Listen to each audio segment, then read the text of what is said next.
So in the 11th verse, the Upanishad concludes that one should practice both Vidya and Avidya. One should understand Vidya and Avidya together. And then he attains immortality. Through Vidya means knowledge. Through knowledge he conquers death. Death in the form of ignorance. That's the conclusion in the 12th verse. Sorry, in the 11th verse. Now we are coming to the 12th verse. That's what we have to deal with today. Here you find two terms are used. Asambhuti and Sambhuti. The mantra I shall read and then I shall explain. These are two very important terms in understanding the implications of this Upanishad. Antham tama pravishanti ye asambhutim upasate tato bhuya iva te tamo ya usambhutyam rataha. This is the mantra.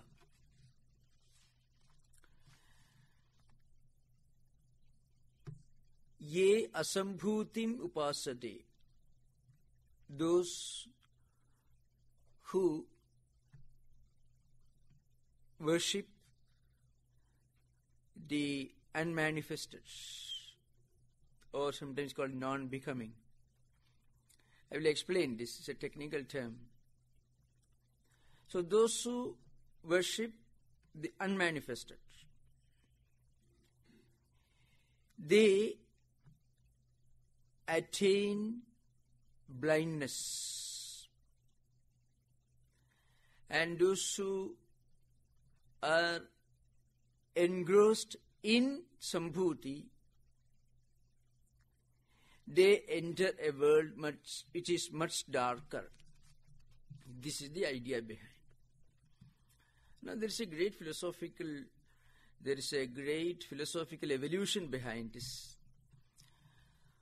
Asambhuti here means Maya, Prakriti, or sometimes it is called Avidya. Sambhuti means Vidya.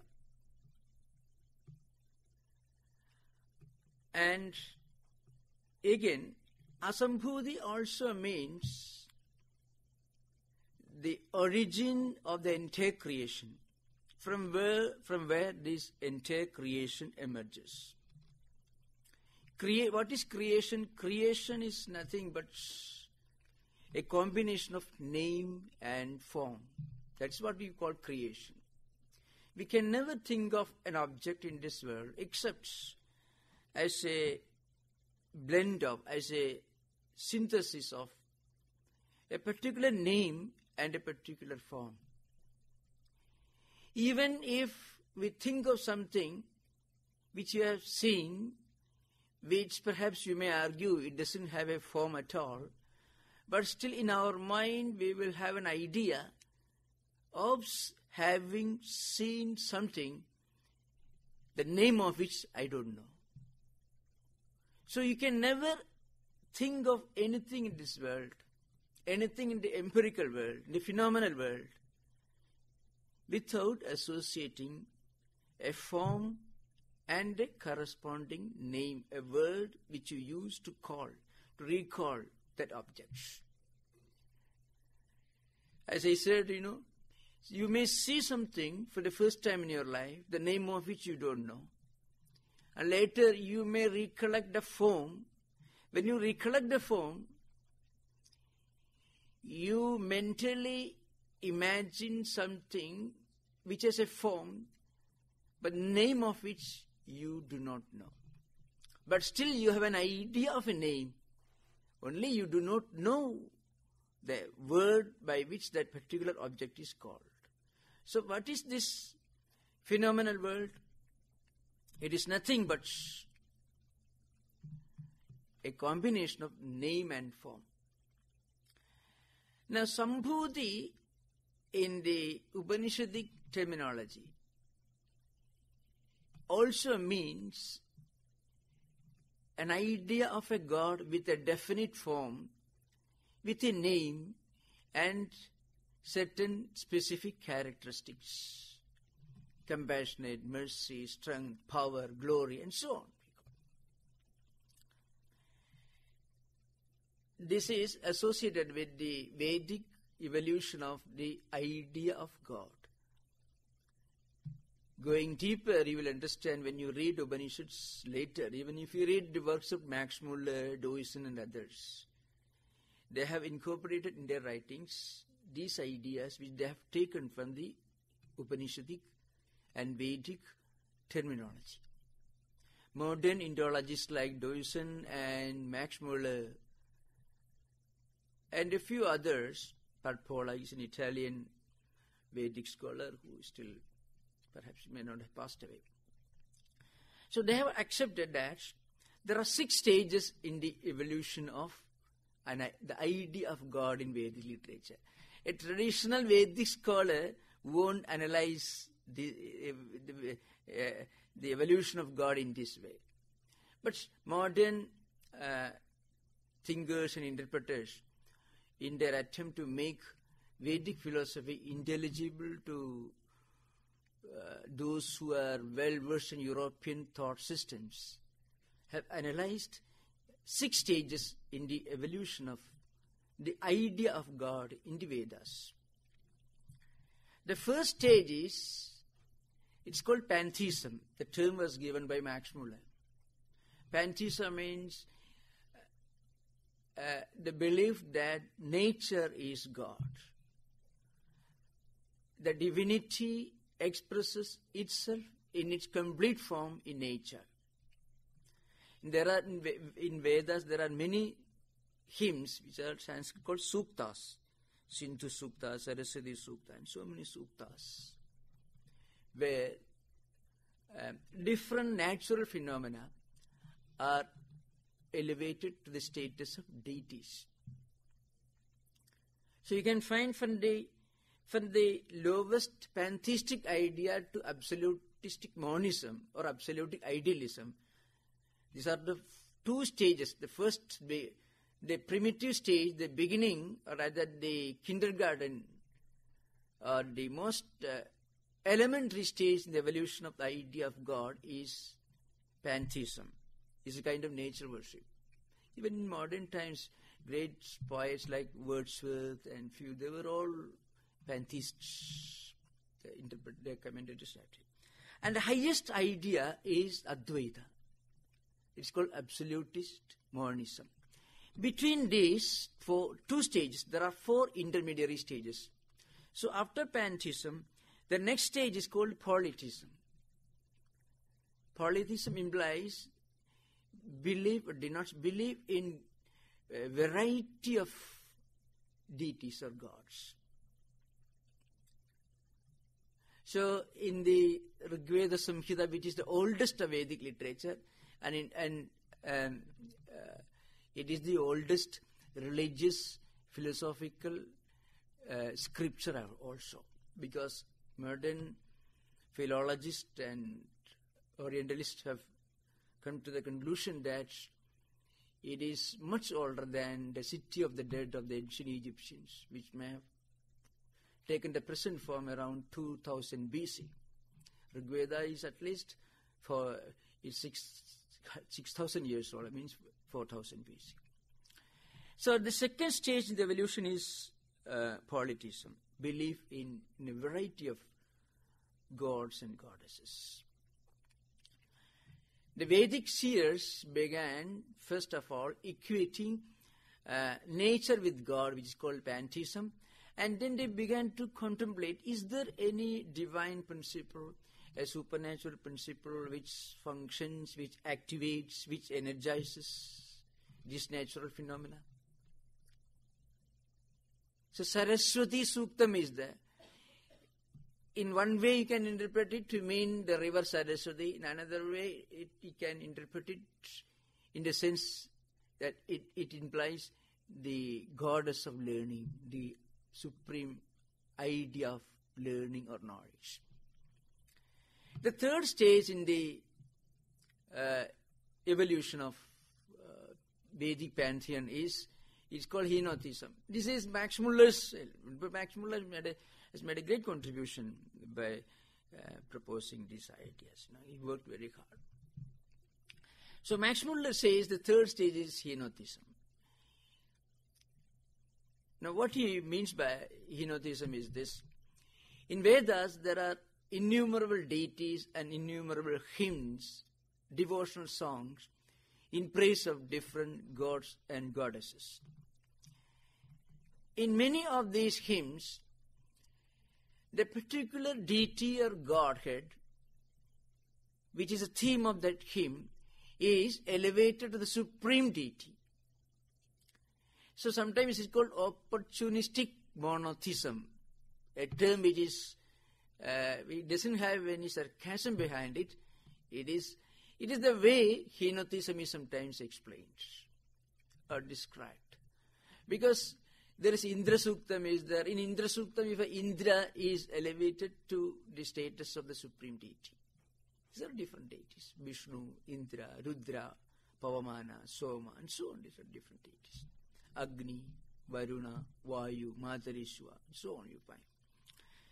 So pantheism, polytheism, henotheism. The fourth stage in this evolution is monotheism, which you can find in the religious scriptures of Abrahamic religions, in the Bible, in the Quran, and also in the Judaic religious scriptures like Talmud or Torah and Old Testament, all you find. The idea of a supreme God who is the creator of the world is identified with the creatorship. He is the deity, he is the power which has got many characteristics but no form. God has no form but many characteristics and many names also. It's called a monotheistic God, a supreme God who creates this world, who maintains, sustains this world, and who supervises the functions and activities of different living beings inhabiting his creation. And then the fifth stage is called monism. By monism,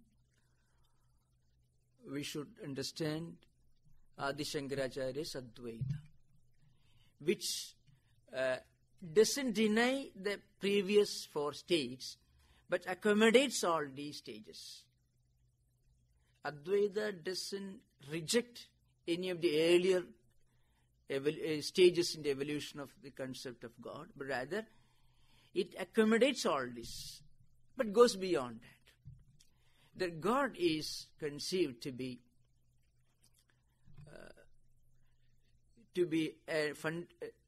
an absolute principle, which is beyond name and form. Remember, Advaita doesn't say that God has no form, no name. What it says is God is beyond name and beyond form. This is a very important point to understand. Many people, even a great thinker like Aurobindo, as even in his interpretation of Ishavasya, which is well known, he has ridiculed Advaita. He says that Shankara's Brahman is inactive like a stone. Such statements you find in Aurobindo's interpretation of Ishavasya, which is a liberated interpretation, though not highly rated by Indian scholars, traditional scholars. So, Advaitic Brahman, which is implied by monistic monism, is not a concept of God which is devoid of name and forms, which is devoid of characteristics or attributes, but rather it transcends all this.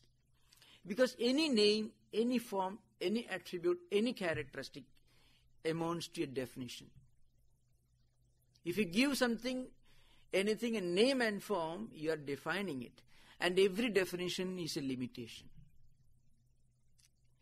A definition means you are confining something within the four walls of your definition. So it means limitation.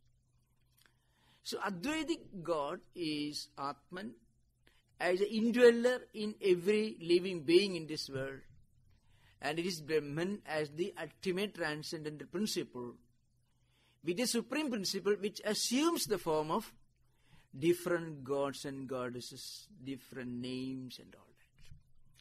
So a God with form, a monotheistic God with attributes and characteristics, who creates his world, is accepted in Advaita. But Advaita says there is a higher idea of God, where the creation and creator merge into one. Now, the last stage, which is not a term used by Max Muller, Deutsch and others, which is called absolutistic monism. It is the highest interpretation of Advaita experience, Advaitic experience, where the philosopher doesn't analyze different stages of man's spiritual experience, but just speaks from the standpoint of highest experience. If you read Mandukya Karika, Mandukya Upanishad, you find Ajadavadam, the idea that there is no creation at all. I won't go into those details till I take up that subject. Now here, Antam Tama Pravishanti, Ye Asambhutim Upasate, Tato Bhuya Ivate Tamo, Yau Sambhutyam Rataha. The idea is simple. Those who understand or those who worship Asambhuti,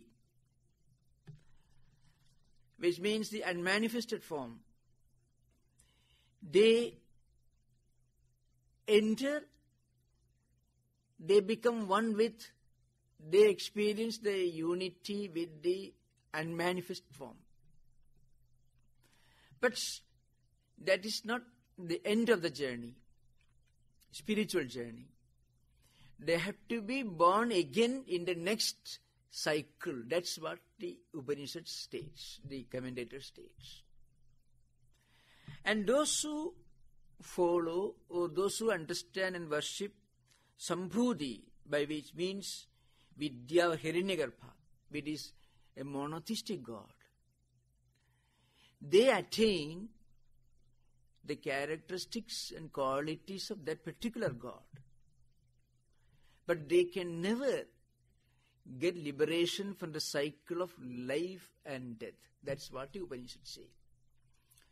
But the Upanishad will tell you later, in the 16th, 17th verse you find here, a sincere practitioner, a sincere aspirant, who worships a monotheistic God, a God with attributes, will automatically evolve to the next stage. Because that absolute, that monotheistic God himself will take him to the next stage. God with form will take you to the transcendental stage, where God is beyond name and form. You find in Siddharamakrishna's life, Siddharamakrishna practiced all these different stages of spiritual life. And a great philosopher, a great ascetic, a great saint came to the Dakshineswar temple where Siddharamakrishna was living and trained him in Advaita experience. Advaita sadhana is called Advaitic way of meditation, Advaitic way of contemplation and so on. But Sri Ramakrishna was fully established in the idea of God as the universal mother. Mother who creates his world, sustains the world, who is compassionate. That was the idea of God which Sri Ramakrishna had experienced till then. But Sri Ramakrishna knew that there is higher level. And in Sri Ramakrishna's life, we find the whole life of Sri Ramakrishna is like a divine play. One scene after another scene, it comes and goes one after another. So different types of sadhanas were practiced by him. So at one stage, a great ascetic, his name is Totapuri. Totapuri, the Puri is, Puri is one of the 10 schools of sannyasis founded by Adi Shankaracharya. So Totapuri came to the Dakshineshwar, and Totapuri found Sri Ramakrishna is a fit aspirant to practice Advaita or non-dualistic way of contemplation and meditation and spiritual practice. So he asked him, are you interested in practicing Advaita? Sri Ramakrishna, Sri Ramakrishna was fully immersed in the thought of the meditation of the Divine Mother. So I must ask my mother. So Sri Ramakrishna went to the temple, and in his divine, ecstatic, mystical way he communicated with mother, and mother gave him permission. Mother told him, it is for this purpose that I have brought him here. He has come here to teach you, to train you in Advaita. So Sri Ramakrishna intervened in the practice of Advaitic contemplation, Advaitic meditation. And at one stage, Sri Ramakrishna could not transcend the idea of God with name and form. He was a worshipper of Kali, the Divine Mother. So all the time the form of Divine Mother stood in the way of his going beyond, his transcending the name and form. And then Totapuri took a piece of crystal and pressed here and asked him to meditate on this point. And Sri Ramakrishna had a mystical experience of what is called in traditional Sanskrit called Jiva Brahmayakyam. That means the highest Advaitic, non-dualistic, mystical experience. So, if one is sincerely devoted to the worship of the God with form, that God himself will open the way for him to go beyond that. I'm not jumping from one verse to another. If just take the 16th verse, 15th verse. Please take 15th verse. Here you can find Hiranmayena patrena satyasyapi hidam mukham tattvam pushan apavrunu satyadharmaya drishtaye. This is the mantra. This 15th mantra gives us a glimpse into the mind of a true seeker of God who has practiced sincerity and faith and devotion to God. And what happens to him? What will be his thoughts when he is facing death? Or rather, when death is staring at him in his face? What are his thoughts? These ideas are expressed in this 15th verse. The verse is very important. It tells us that the face of the ultimate reality is covered with a golden disc, golden lids. That is the shining golden orb, the face of sun. The sun is covered with the golden lids.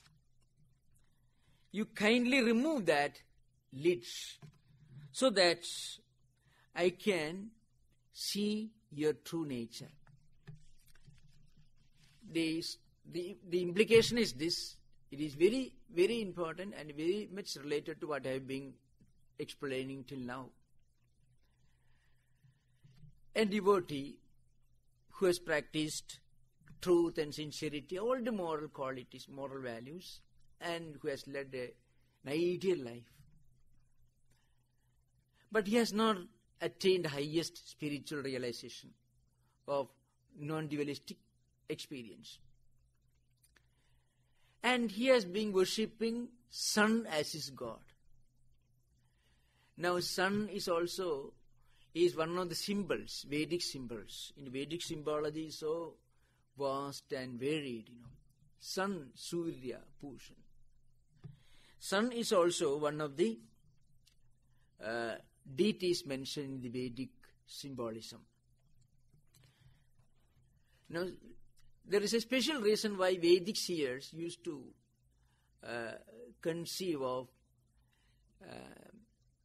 the ultimate idea of a monotheistic God as sun. Because sun is responsible for human life in this way. Without sunlight, there can be no life. There can be no grains without rains. And there can be no rains without sun. The concept of the idea of time also depends upon the sun. The day, the night, the hour, the minutes, the year, and the different seasons. All these ideas are explained in the Brihadaranyaka Upanishad. So sun is the regulating principle, the regulator of these cosmic phenomena. From a pantheistic point of view, sun is the highest idea of God, because in pantheism, nature itself is equated with the supreme God.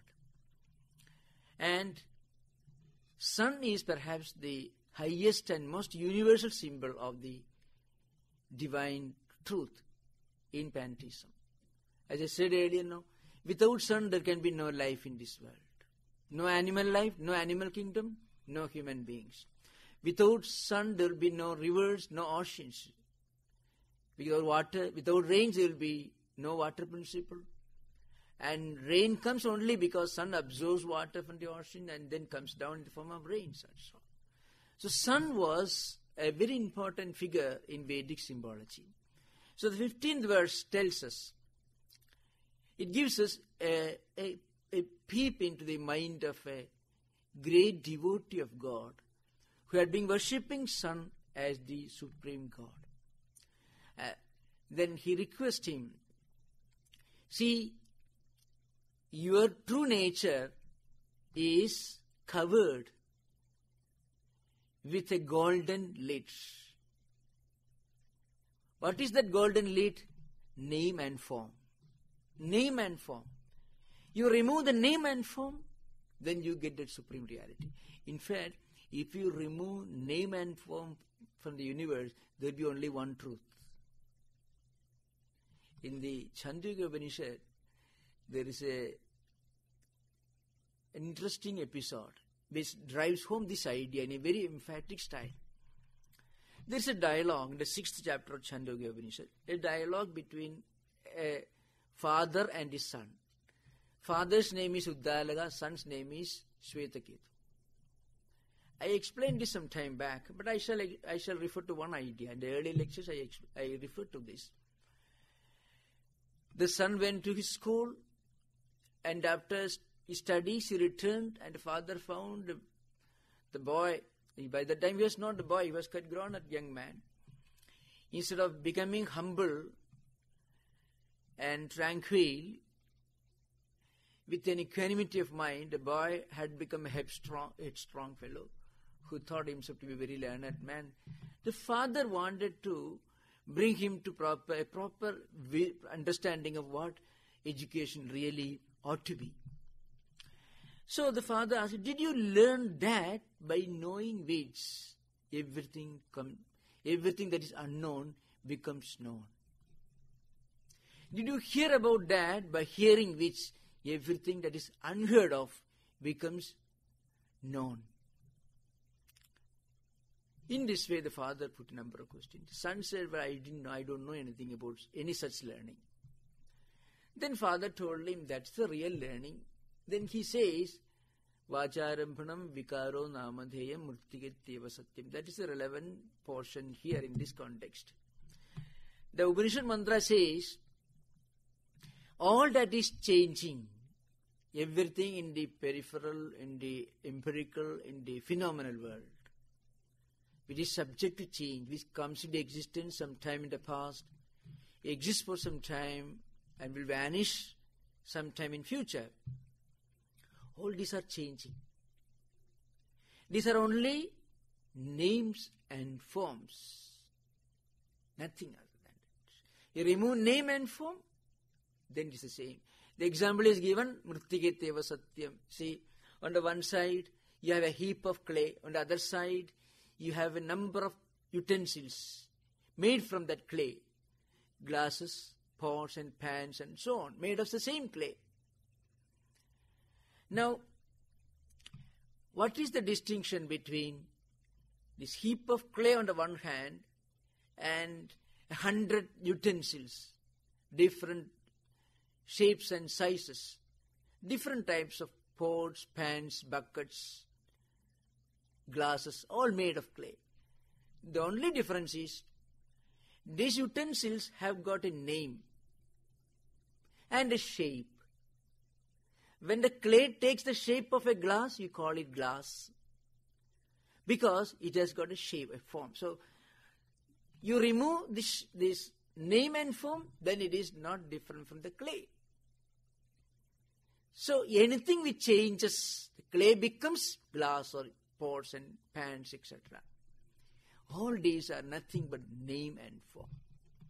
So the 15th mantra, which I am not taking right now, but it is related to the idea which I have been discussing earlier. That's why I am referring to the 15th mantra. Hiranmayena patrena satyasyapihitam mukham. So your face is covered with a golden lid of name and form. And then the devotee makes a request to the sun god.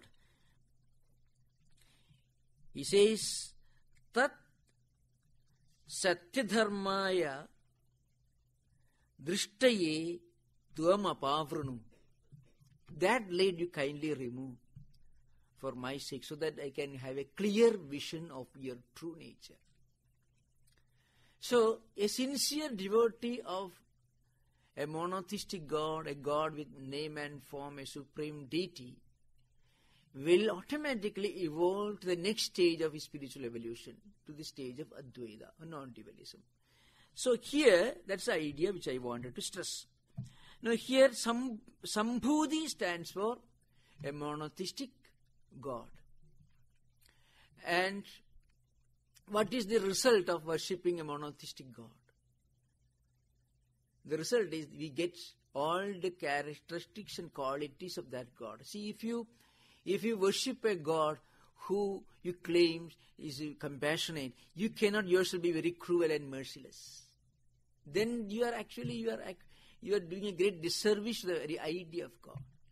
When you worship a God who is merciful and compassionate, you should also have a little of that mercy and compassion. Otherwise, you cannot be a true worshipper of that God. So, the worshipper of a monotheistic God gets all his characteristics, all his qualities, like compassion, mercy, etc. From a humanistic point of view, this is the highest understanding of the divine principle. From a humanistic point of view. From a metaphysical point of view, there is a higher idea of God. Remember, the humanistic need not necessarily be metaphysical. Okay, metaphysics goes beyond humanistic ideas. That's why I said, from a purely humanistic point of view, we are contented with a God who is merciful, who is compassionate, who creates His world, who looks after all of us, and who has an eye in our welfare. But for a philosopher, for a true seeker of supreme truth, this should not be the end of the journey. There is a higher principle which I said earlier, which is called Atman in Advaita. Remember, Atman is not a name of supreme reality. That should be understood. In the supreme, there is a little bit of a intricate philosophical intricacy behind this. If I say that God cannot have a definition, then and Brahman is a God, is a transcendental concept of God, it doesn't have a definition. Brahman amounts, the name Brahman itself amounts to a definition. So that's why it is stated in the Upanishad literature, in Shankaracharya's commentary, it is said, Atman and Brahman are not the names of the supreme principle Advaita. Atman and Brahman are the terms used to attempt to explain what really cannot be explained. And there is a philosophical reason why these two terms are used. You find Vedic symbolism, Omkara, the same. Somebody said, Omkara, your God, Brahman is Omkara. Brahman is not Omkara. And Brahman is not Brahman either. Atman is not Atman. Atman, Brahman, Omkara, Pranava. All these are terms used in Vedic or Upanishadic symbology to explain, to define what can never be explained or defined. So Shankaracharya makes the point very clear. Atman is not a name of God. The special reason, there are certain definitions, descriptions why that word Atman or Brahman are used. Great thinkers like Appaya Dikshita,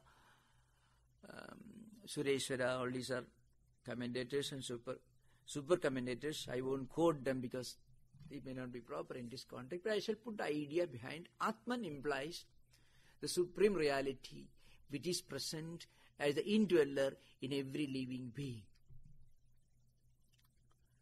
When somebody dies, something leaves him, even if he is physically healthy, strong and sound. That invisible principle which leaves that body, which turns that body into corpse, that is Atman. With that word is used. So the word Atman is explained in 3-4 slokas by great thinkers like Appaya Dikshita, who has written a number of books in Sanskrit language, who lived hundreds of years back, around 13th, 14th century. Again the word Brahman. Brahman is also a word, it means cosmic, samashti. That which includes everything, that which is the indweller, that is immanent and also transcendent. So, this should be understood very clearly. In Vedic symbology, in Upanishadic terminology, these two terms are used, but they are certainly not names of the absolute reality, because absolute reality can never have a name. So that should be understood. Now, here, the Upanishad says, look at the third and fourth part of this lines of this mantra. Then I shall come to the first and second. Tato bhuya ivate tamo yau sambhutyam rataha. Sambhutyam rataha means those who are the worshippers of a monotheistic God with a name and form. They get the characteristics, they inherit the characteristics of that supreme monotheistic God. But the supreme truth is beyond that. Because wherever you explain or define a reality with certain names and forms and attributes, it is a definition. The supreme truth, which is beyond all days, is not in conflict with the monotheistic or pantheistic or henotheistic or other ideas of God. The point is, the absolute idealism or monism goes beyond all this. It's not in conflict with the earlier stages in the evolution. It goes beyond them. That's the idea behind it. So, those who are worshippers of an idea of God with a definite form and who think that there is nothing beyond this, they also remain in a state of ignorance of the supreme reality. That's the idea behind. And also, those who conceive of the supreme God as the origin or the unmanifested, some absolute principle from which the entire cosmic phenomena come into existence. That's the idea. Many people, I mentioned this earlier, many people will tell you that there is a supreme truth somewhere from which everything has come, from which everything has emerged. But I don't believe in a God or anything. I won't go to a place of worship. But I do believe in something which is the origin of the universe, which is invisible. That is what is meant by asambhuti, which in Sanskrit is called avyakrita or unmanifest, etc. I won't use those terms. So both of them are ignorant of the supreme truth. That's why they are living in a state of ignorance. The ignorance is implied by the word tama here. Tama means darkness. Darkness implies, the word darkness implies ignorance, and the word light implies knowledge. So those who think that they have reached the highest idea, highest experience of God by worshipping a God who creates His world, they are right, but they have not yet reached the highest stage in the evolution of spiritual experience, because the truth is beyond that. Again, here one point should be understood. 2 points I want to stress again and again, because these are very, very important. There is a lot of misunderstanding. Advaita is not in conflict with any other ideas of God. Advaita tells us, non-dualistic philosophy tells us, that the supreme truth is beyond any attributes, beyond name and form, beyond any definition, description or explanation, and so on. But it is not in conflict with other ideas of God. Shankaracharya, I will quote because this is very important, so I shall quote. There is a famous verse in Mandukya Karika, which is a commentary on Mandukya Upanishad in metrical form. The author is Gaudapada, who lived maybe 200 years before Shankaracharya. There he says, Swasiddhanta vyavasthasu dvaitino nischita dridham parasparam viruddhyante tairayam na viruddhyate. This is the important verse in the Mandukya Karika, Gaudapada Acharya. The idea is this, very simple. Gaudapada says, people fight among themselves, arguing, saying that my God is a true God, your God is wrong. That we find, if you look at the history of the world, they're having more warfare, more battles, more bloodsheds in the name of religion and God than in the name of any agnostic or atheistic philosophical systems. So this is what we find. So Shankaracharya says,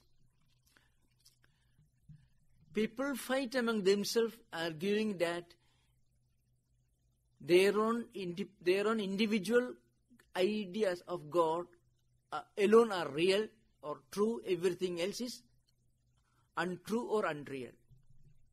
But Advaita doesn't fight with any of them.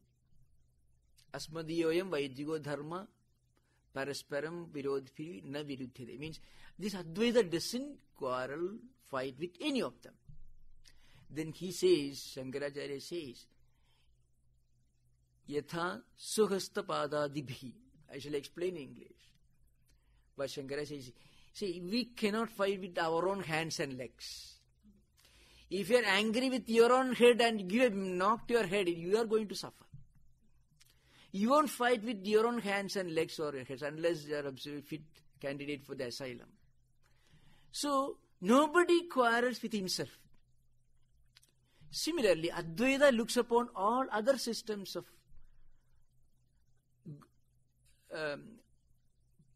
religious philosophy, all other faith systems as their own. So, Advaita cannot fight with any of these religious philosophies because they are all we accommodate all of them. We are one with all of them. We are not in conflict with any of them. That's one important principle to be remembered. Second point is, in the Upanishad literature, when we explain the Advaita philosophy, we use terms like Atman, Brahman, in English, soul, consciousness, etc. We should always remember, these are the terms used to explain or to call something which cannot be called by a name. All these ideas are made clear in the commentaries on Upanishads and Bhagavad Gita by the great Advaita philosopher Adi Shankaracharya. So here, what the verse says is this: those who think that the unmanifest form from which everything has come is the Supreme God, they attain a world of darkness, means they remain in a state of darkness about the ultimate truth. Again, those who believe that a God with a definite form and name and so on is the supreme principle, they also remain in a state of darkness. The ultimate principle, which is indescribable, transcends all these concepts and goes beyond all this. Again, this 13th verse. Anyadeva ahu sambhavat anyad ahu asambhavat idi susrumadhiranam yenastat vichachakshiri. Sambhavat anyadeva ahu. The idea is this: the result of worshipping a God with a definite name and form is one thing. Asambhavat anyat ahu. And the result of worshipping God as the unmanifest, as the origin of the universe, as that from which all these names and forms have emerged, that is still different. So both these results are different, distinct, not the same. That is what this verse says. It leads to some other grander ideas in the coming pages. Idi susrumadhiranam yenastat vichachakshiri. This is what we have learned from the great sages of the past. This is what this verse implies. 14th and 15th verse we will deal with. Sambhudim cha vinasham cha yastad veda ubhayam saha vinashena mrityum tirtva sambhutyam amrutamasnuti. To give in prose order, you find those who are reading Shankara's commentary, you find Shankara says the first Sambhudim should be read as Asambhudim. I won't go to those details because this is not that kind of a class, but we will deal with later. So Sambhudim cha vinasham cha yastad veda ubhayam saha. Sambhudim cha vinasham cha ubhayam yaha saha veda saha vinashena mrityum tirtva asambhutya amrutam ashnuti. Here there is a synthesis, there is a blending of two modes of worship of the ultimate reality. Both are incomplete ways of approaching the supreme truth. These slokas, these verses are expressed here. They are given here to lead the student gradually to the highest understanding of the supreme principle. So, this verse says, those who worship the unmanifest, that's why the Sambhudim should be understood as unmanifest. And those who worship the monotheistic God, the creator God, together they attain immortality. Here immortality doesn't mean understanding of the supreme principle. They are not born again. That's the implication here. Those who worship a monotheistic God, a God with name and form, well, they are able to live in this world. They are able to go beyond the worries and problems and limitations of life in this world. They are able to solve their empirical worldly problems. That's what people generally do. When we go to a God whom we understand as the creator of the universe, what we do? We pray. We pray to Him to solve our problems. And we pray to Him to reward us with certain attributes, certain items which will make our life happier. That's what generally do. In the Vedic literature, you find a gradual evolution. There are some Vedic hymns where the ancient sages are praying for long life, children, money, status, and some of them even pray for going to heaven. And then there are some Vedic hymns, those who learn this Medha Suktam, we find my Medha, my Praja, my Agnistejo, Dadhadu, those who chant here sometimes on New Temple. This is an example. Many such examples are there. Give us long life, give us children, make us live for 100 years. Pasyema Saradasadam, Jivema Saradasadam. These are some of the Vedic hymns. You see, they are praying to God. The beginning of one spiritual evolution. We conceive of a God who listens to our prayers and who solves our problems. Upanishads do not condemn them. Upanishads consider they are also sincere devotees of God. In the Gita you find Udara Sarvaivaite, you find here. They are also noble-minded people. Those who go to a place of worship, any place of worship, and pray for solving their problems, pray for wealth and money. It is true.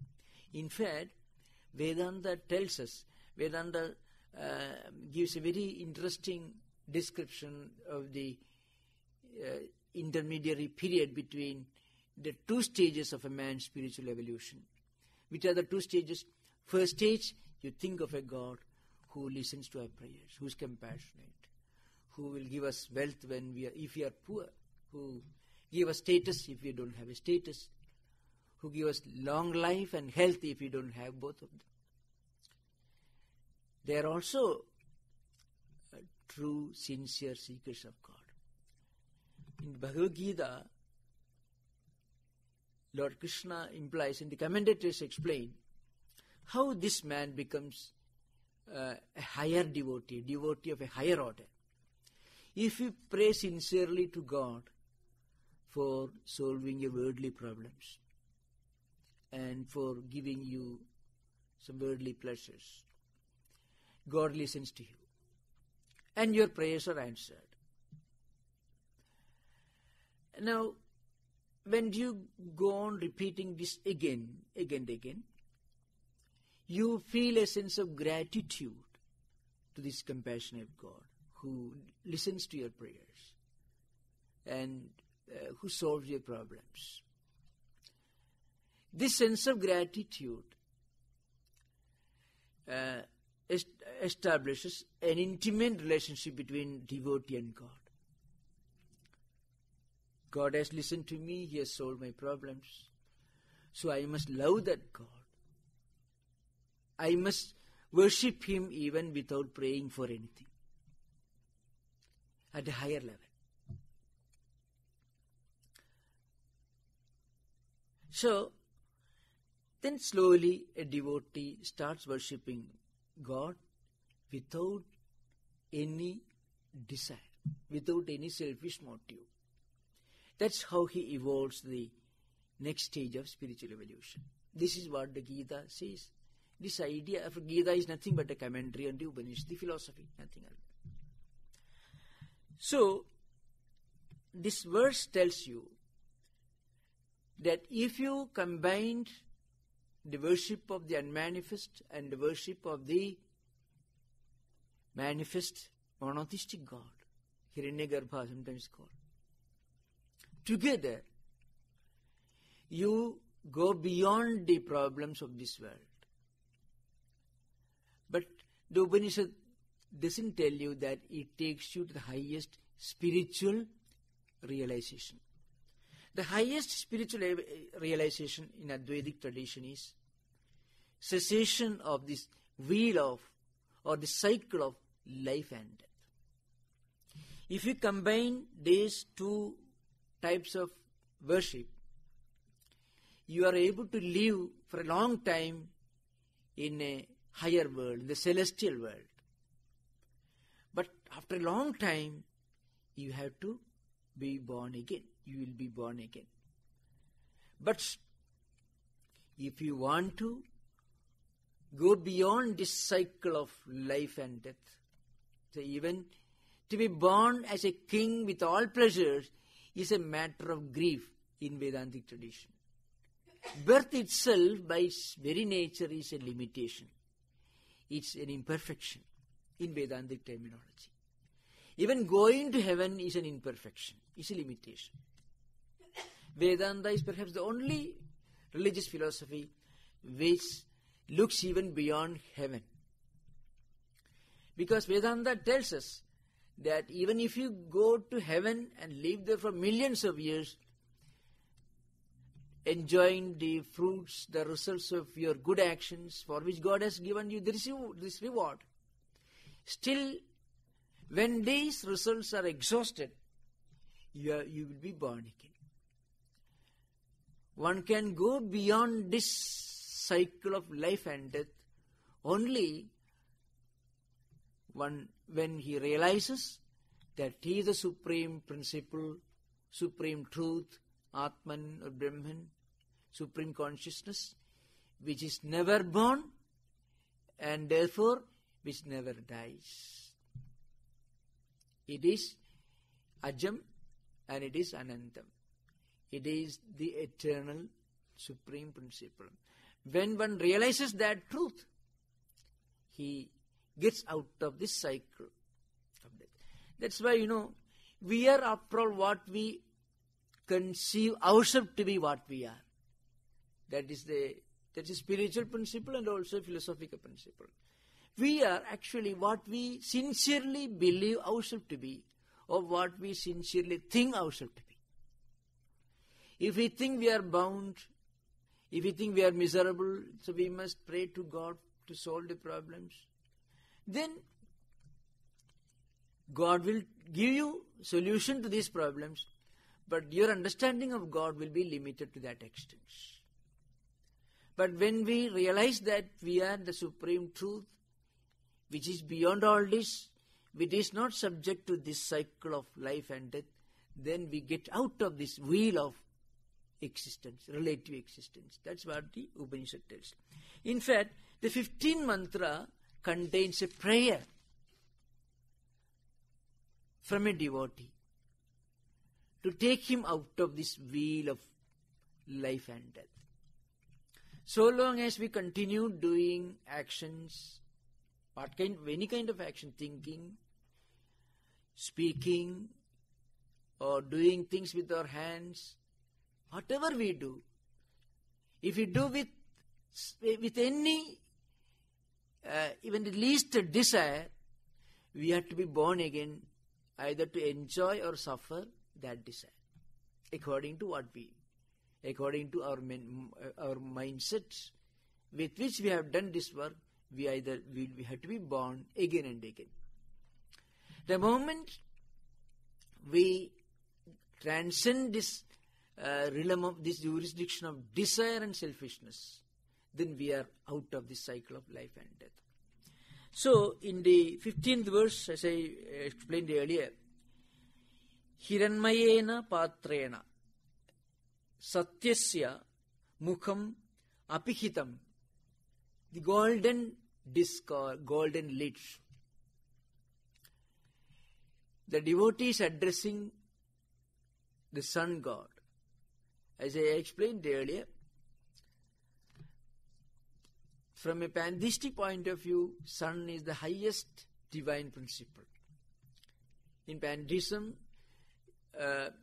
we believe that the divine principle expresses itself in its completeness in the phenomenal world. Nature is equated with the Godhead. So this devotee who says this prayer in the 15th verse, has been leading a very virtuous life all through. Speaking the truth, worshipping God as the supreme, the Son as the supreme God. Now he is approaching the end of his life. He is about to die. And remember, in a way, the entire Upanishad philosophy is nothing but an attempt to explain the problem of death. All religious philosophies are related to the problem of death. The problem of death and problem of life are the same. How to face death intelligently. How to face the problem of the crisis of death with equanimity of mind. I already quoted sometime earlier in some other context. In the Bhagavata Purana, you find, I quoted earlier, a great king, Parikshit, he puts this question to a sage, the greatest sage of that time, Shukla. What should be the thought of a dying man? He asked this question in the first skandha.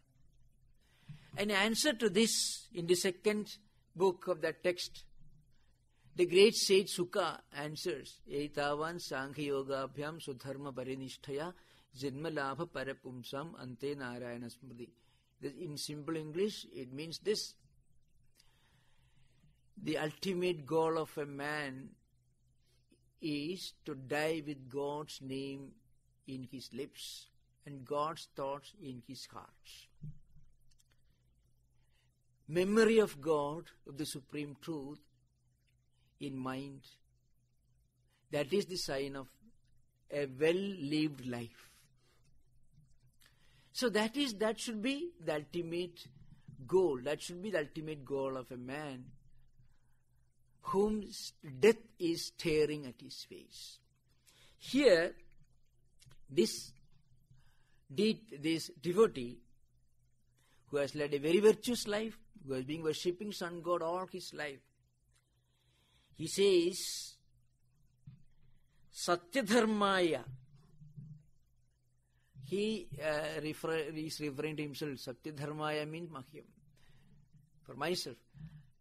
To me, who has led a virtuous life, whose life was dedicated to Satyam, the Supreme Truth, and who has followed the path of virtues, righteousness, dharma. To me, you kindly open the golden lid of name and form with which you have covered your own face. He alone can remove this cover, this golden lid. God alone can show you his true dimension by removing his name and form. So there is a famous sloka, see, Ishvara anugraha deva pumsam advaita vasana. The meaning is this: by God's grace alone can one attain even a sincere desire to listen to these ideas. That's what this sloka implies. So God's grace is necessary, which God alone can remove this golden lid with which he has covered his face. You cannot grab it away, because his own grace is necessary. That is Ishvara anugraha deva, the Sanskrit verse tells us. Then he says, Tattvam pushan apavrunu satyadharmaya drishtaya. Tattva means the supreme truth, the supreme nature, the supreme reality. Apavrunu, you please remove, so that I can see your true nature, I can realize your true nature. Because this creation, this world itself is the golden lid. God has covered his own true nature with this golden lid in the form of this visible universe. And this visible universe is his own creation. Why should he put this mask? Why can't he reveal his true nature? The point is, why should there be creation? You can never find a purpose for creation.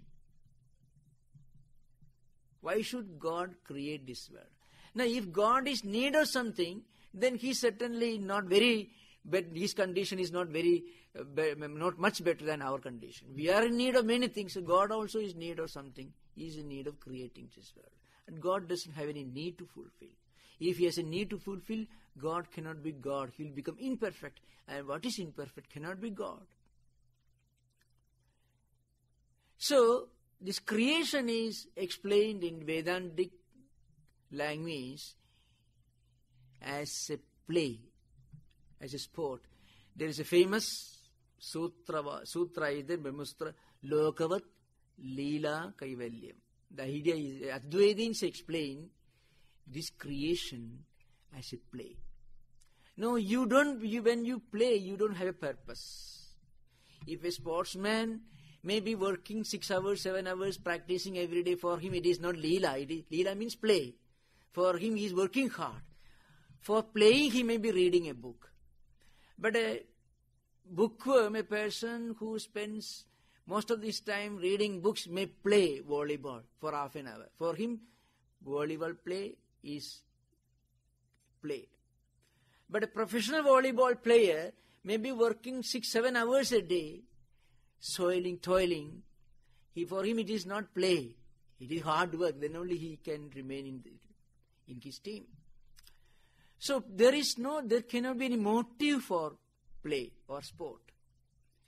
It is a kind of hobby. So it is God's hobby. Creation is nothing but God's hobby. That is what Advaitins say. There is no other way you can explain this creation. Why should creation be in this way? You can say an object falls from the air because of the gravitational pull of the earth. Somebody asks, why should there be gravitational pull? There is no answer. You can explain all this. The how you can explain, not the why of creation. Because there can be no why for play. If somebody is playing, why should you play? That means he doesn't have a motive. He doesn't plan for a long time and then play. Then there is no play for him. It is only work. So, the entire creation is explained in Advaitic philosophy as the divine play. So for that he has covered his own face with a golden lid in the form of name and form. Please kindly remove this golden lid of yours so that I can have a vision of your true nature. That's a prayer of the devotee. In the 15th verse, we'll continue that next class. Thank you. Those of you who have got any questions and those who have got any doubts, any need for clarification of any ideas, you can write them out and hand over to some of the office bearers here. Whom should they give?